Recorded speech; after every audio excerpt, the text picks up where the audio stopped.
सलाम दोस्तों, मैं हूं उमैस मुनीर। आप देख रहे हैं हमारा YouTube चैनल। दोस्तों, बाज़ाहिर नज़र आने वाले दुश्मनों से तो लड़ा जा सकता है, लेकिन उन दुश्मनों का क्या किया जाए जो कि नज़र भी नहीं आते हैं और सबसे गहरी चोट लगाते हैं, यानी कि वो खामोश कातिल जो कि ईरान के अंदर घुस गए और घुसकर उनकी जो आला अस्करी क़यादत है, उनके आर्मी चीफ्स हैं, उन तक रसाई हासिल कर ली। आखिर कैसे जो इसराइल है वो इस काबिल हो पाया, उसने कैसे ईरान का जो रियल टाइम डाटा है वो हासिल किया, और अब जो एक नई रिपोर्ट सामने आई है उसके बाद जो गल्फ कंट्रीज हैं वो कैसे गैर महफूज हो गई हैं। अब गल्फ कंट्रीज जिसके अंदर सऊदी अरेबिया शामिल है, कतर है, कुवैत है, इन सबको खदशा है कि जैसे ईरान के अंदर इन्फिल्ट्रेशन की गई मोसाद की जानिब से, अब हमारा जो रियल टाइम डाटा है वो भी इसराइल तक पहुंच चुका है। कैसे इसराइल और भारत का जो एक नेक्सस है वो पाकिस्तान को अब डी न्यूक्लियराइज करने की कोशिशें कर रहा है और वो इन तमाम तर ममालिक के लिए भी खतरा बन गया है। कैसे भारत ने जो इस तमाम तर कशीदगी थी 12 दिन की, इसके अंदर जो इसराइल है उसको फैसिलिटेट किया,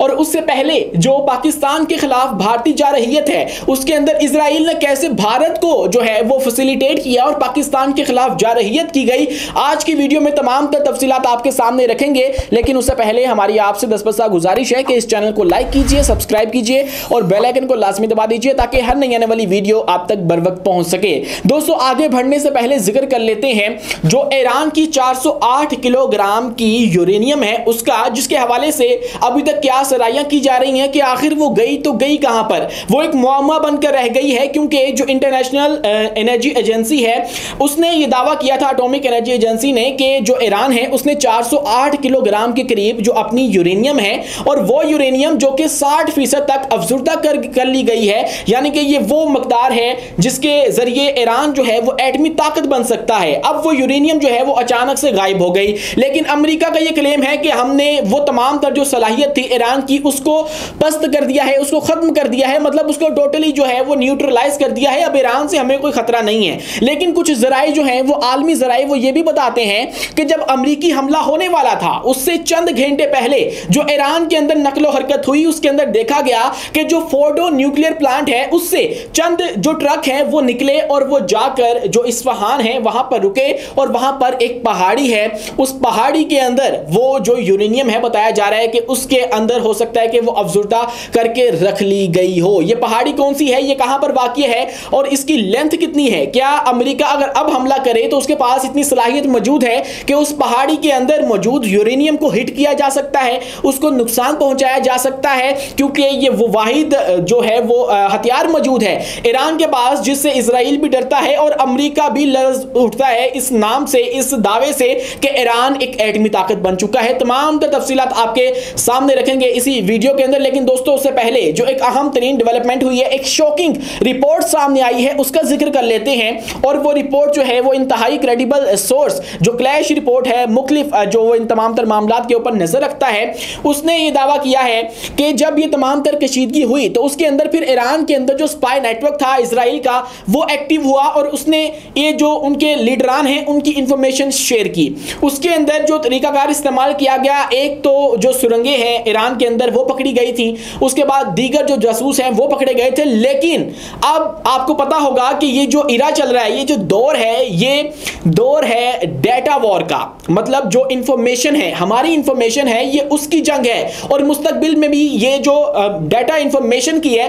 उसकी जंग जो है वो बनकर रह जाएगी। ऐसा ही जो इसराइल है उसने किया है, और कुछ सॉफ्टवेयर जो हैं वो इस्तेमाल किए गए इंडिया के, क्योंकि पिछले 20 सालों से, मतलब 2 डिकेड से जो ईरान है और गल्फ कंट्रीज हैं वो मोस्टली जो इंडिया के सॉफ्टवेयर्स हैं वो इस्तेमाल करती हैं और उनके जो प्रोग्रामर्स हैं वो इस्तेमाल करते हैं। लेकिन अब ये इंकशाफ हुआ है और मोसाद की जो इन्फिल्ट्रेशन है उसके बाद जब इन्वेस्टिगेशन करवाई गई, ईरान की जानिब से चाइना को इन्वॉल्व किया गया, रशिया को इन्वॉल्व किया गया, तो उसके बाद ये हकाइक सामने आए हैं कि कुछ सॉफ्टवेयर्स ऐसे थे जो कि रियल टाइम डाटा जो है वो भारत को शेयर कर रहे थे, और वही जो सॉफ्टवेयर्स हैं वो पीछे से लिंक थे किससे, इसराइल से। और ये तमाम तर रियल टाइम जो डाटा था, इंफॉर्मेशन थी तमाम तर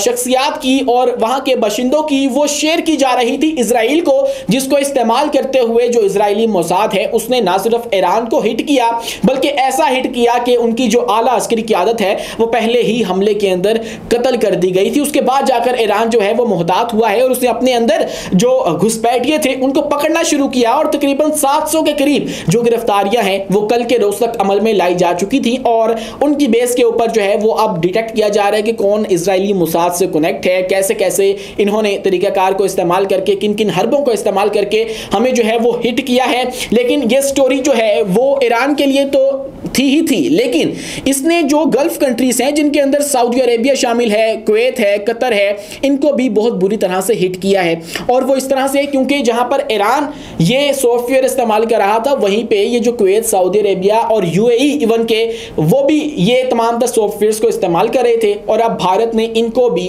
जो है वो खतरे में डाल दिया है और इनकी इंफॉर्मेशन लीक होने का भी खतरा है। अब जब ये तमाम तर मुमालिक सर उठाकर इजराइल के खिलाफ खड़े होना भी चाहेंगे तो उनके पास तमाम तर जो डाटा है वो अवेलेबल होगा। उस डाटा की बुनियाद के ऊपर वो ना सिर्फ इनके जो मिलिट्री इक्विपमेंट्स हैं उनको मॉनिटर कर सकेंगे, बल्कि बाज को तो वो जो है वो कंट्रोल भी कर सकेंगे, मतलब रिमोटली कंट्रोल भी कर सकेंगे। वहां पर बैठकर उन तमाम तर उनके इक्विपमेंट्स को जो है वो कंट्रोल कर लेना, ये आप यूं समझ लीजिए कि अगले के अंदर जो है वो उसको मतलब मार देने वाली बात है। असला किसी और का है, कंट्रोल आपके पास है, तो आप जरा सोच लीजिए कि कैसी सूरत हाल बन जाती है। यानी कि आप जो है वो निहत्ते हो जाते हैं एक तरह से, आपका अपना असला जो है वो दुश्मन के ऊपर काम नहीं करेगा। ऐसी सूरत हाल में जो है वो यूएई को, सऊदी अरेबिया को और कतर और कुवैत को जो भारत है उसने डाल दिया है और उनके सॉफ्टवेयर से डाल दिया है, जिसके जरिए ये तमाम तर इंफॉर्मेशन जो है वो इजराइल तक पहुंचाई गई। अब बात कर रहे हैं हम इजराइल और भारत के नेक्सस की, तो कल हमारे सीनियर सहाफी हैं हामिद मीर, उन्होंने एक बड़ा ही कमाल का वीलॉग किया। उसके अंदर उन्होंने बड़े ही खतरनाक और अहम तरीन मुद्दे उठाए और उन्होंने इजराइल और भारत का जो नेक्सस है उसको एक्सपोज करने की कोशिश की और शायद वो कामयाब रहे हैं। उसके अंदर उन्होंने इन दोनों का एक कंपैरिजन ड्रॉ किया और उस कंपैरिजन के अंदर उन्होंने इनके माइंडसेट को बताया। एक तरफ जो सेहूनी माइंडसेट है वो मौजूद है, तो दूसरी जानिब हिंदुत्व माइंडसेट है। मकसद दोनों का एक है कि मासूम लोगों के ऊपर जुल्म ढाया जाए, उनको क्रश किया जाए और जैसे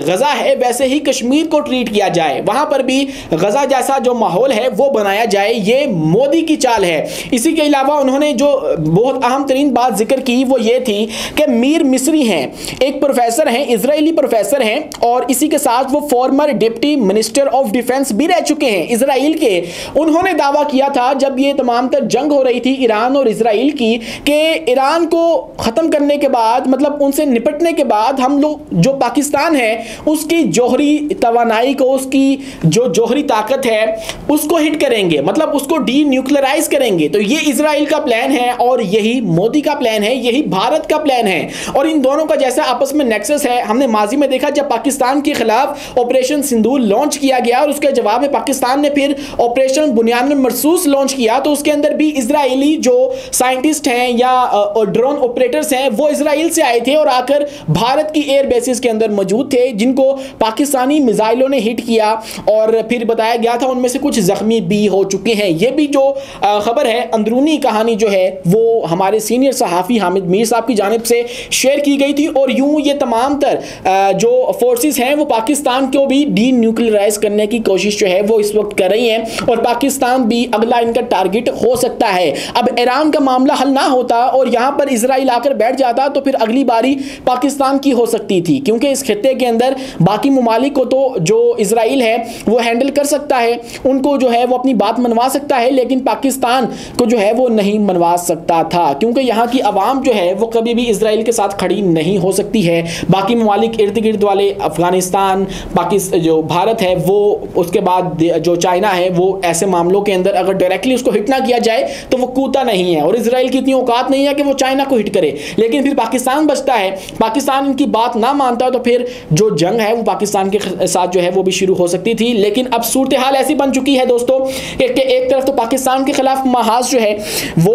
गर्म किया जा रहा है और हो सकता है कि आने वाले दिनों के अंदर, चूंकि अब जो मोदी है उसके साथ हो बहुत बुरी रही है, मतलब उनके अपने जो फौज के लोग हैं वो डिफरेंट प्लेटफॉर्म्स के ऊपर बैठकर इस बात को एक्सेप्ट कर रहे हैं कि जो पाकिस्तान है उसने हमारे एयरक्राफ्ट्स को गिराया है। हाँ, वो नंबर शेयर नहीं करते हैं लेकिन वो इस बात का एतराफ़ करते हैं कि हमारे जो एयर एयरक्राफ्ट्स हैं वो गिराए गए हैं, हमें कुछ लॉसेस का सामना करना पड़ा है और पाकिस्तान के जो रिटेलिएशन था उसके नतीजे में ये हुआ है और उसकी जिम्मेदार जो है वो हमारी पॉलिटिकल लीडरशिप है, यानी कि मोदी ने इनको मरवाया है। तो अब मोदी हो सकता है कि अपनी रेपुटेशन को कुछ बेहतर करने के लिए पाकिस्तान के खिलाफ जो कुछ और जारहियत है वो करना चाहे और उसके नतीजे में फिर जो पाकिस्तान है वो ऑपरेशन बुनियानुल मरसूस का दूसरा जो पार्ट है वो भी दिखा दे भारत को और उसके नतीजे में एक और जो जंग है वो भी शुरू हो सकती है। दोस्तों अब बढ़ते हैं पिकैक्स की जानिब। ये वो पहाड़ी है जो कि ईरान की खुफिया जो जौहरी तंसीब है वो कही जा रही है। इसकी जो गहराई है वो 100 मीटर से भी ज़्यादा है, मतलब जो अमेरिका का B-2 बॉम्बर के जरिए GBU-57 वाला बॉम्ब है वो हिट कर सकता है 60 मीटर तक, लेकिन इसकी जो गहराई है वो 100 मीटर से भी ज़्यादा है। और ये जो पिकैक्स पहाड़ है ये नतंज के करीब जो सूबा इस्फहान है वहाँ पर वाक़ई है। अब हुआ ये है, कहानी समझ लीजिए कि जो अमरीकी हमला था उससे तकरीबन 16 घंटे पहले जो है वो कुछ ट्रक देखे गए फोर्डो न्यूक्लियर पावर प्लांट के पास, क्योंकि बातें तो चल रही थी, खबरें थी मीडिया के अंदर कि जो ट्रंप है वो फोर्डो न्यूक्लियर पावर प्लांट को जो है वो हिट करेगा। तो वहां से फिर जो उनकी यूरेनियम पड़ी हुई थी उसको मूव कर लिया गया और बरतानवी अखबार भी इस बात को रिपोर्ट करते हैं कि जब वो यूरेनियम वहां से निकाल ली गई तो वो कहां पर गई इस बात का किसी को नहीं पता। और जो इंटरनेशनल एटॉमिक एनर्जी एजेंसी है उसके मुताबिक तो 408 किलोग्राम तक जो 60% यूरेनियम है अफजुदा हुई वो पड़ी हुई है ईरान के पास और वो कहते हैं कि वो इन्होंने अपनी कोई हिस्टोरिक साइट के ऊपर छुपा रखी है। तो ऐसे में पिकैक्स नामी एक पहाड़ है जो कि नतंज के करीब सूबा इस्फहान के अंदर वाक़ई है और आप यूँ समझ लीजिए कि फोर्दो से तकरीबन 90 मील दूर जनूब में वाक़ई है। वहाँ पर कहा जा रहा है कि हो सकता है कि ये तमाम तर जो यूरेनियम है वहाँ पर जाकर छुपा दी गई हो, उसको ज़ेर ज़मीन दफन कर दिया गया हो और खुफिया तौर पर उसके ऊपर जो काम है वो किया जा रहा हो। यह पहाड़ जो है वो सतह समुद्र से 1608 मीटर बुलंद है, यानी फोर्डो के पहाड़ से 50% ज़्यादा बुलंद है और इसके नीचे मौजूद चैम्बर्स इतने गहरे हैं कि अमरीकी बंकर बस्टर बम भी इन्हें तबाह करने में शायद नाकाम हो जाएंगे। और यूं ईरान जो है वो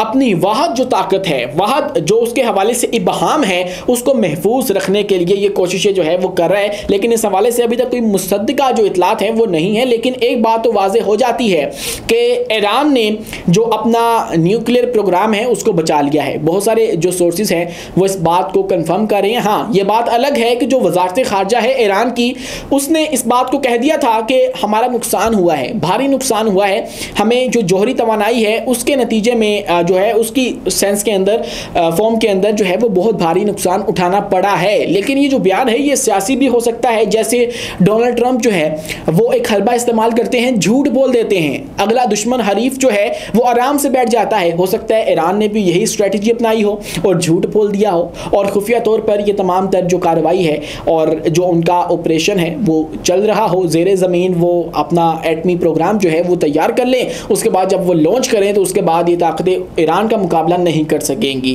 और फिर ईरान के ऊपर जो ये हर वक्त मिसाइल छोड़ देते हैं या अपनी जंगी तैयारों से हमला कर देते हैं ना, 100 दफ़ा सोचेंगे कि ईरान को यूं अब ट्रीट करना है या नहीं करना है। तो फिर ईरान जो है वो एक नई एटमी ताकत बन जाएगी और इस्लामी एटमी ताकत बन जाएगी, जिसके बाद ये तमाम तर जो ताकतें हैं, मगरबी ताकतें हैं, इनके कान खड़े हो जाएंगे। ये जो मामलात हैं उनको ज़रा मुख्तलिफ तरीके से लेकर चलेंगे। आप इस बारे में क्या सोचते हैं कमेंट सेक्शन में अपनी राय से आगाह लाजमी कीजिए और वीडियो पसंद आने की सूरत में इस चैनल को भी लाइक कीजिए, सब्सक्राइब कीजिए और बेल आइकन को लाजमी दबाइए ताकि आने वाली वीडियो आप तक बर वक्त पहुँच सके। शुक्रिया, अल्लाह हाफिज़।